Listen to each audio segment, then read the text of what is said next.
वज़ीर-ए-आज़म शहबाज शरीफ ने कहा है कि सऊदी वफ़द का कामयाब दौरा बाइस इत्मीनान है। सऊदी वफ़द का भी यही कहना था कि बहुत खुशगवार माहौल में बातचीत हुई।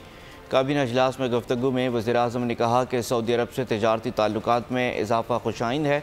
इस हवाले से इजलास में मज़ीद फ़ैसले भी लिए जाएंगे।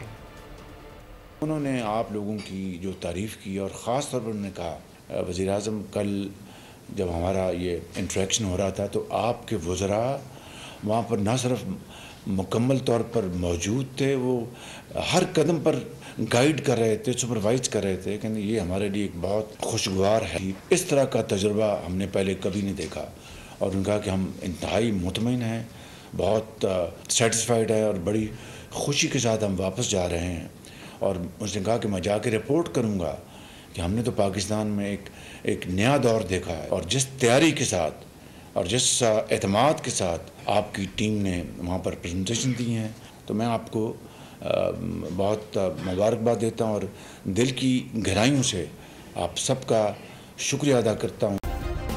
सब्सक्राइब करें और बेल दबाएं ताकि कोई खबर रह न जाए।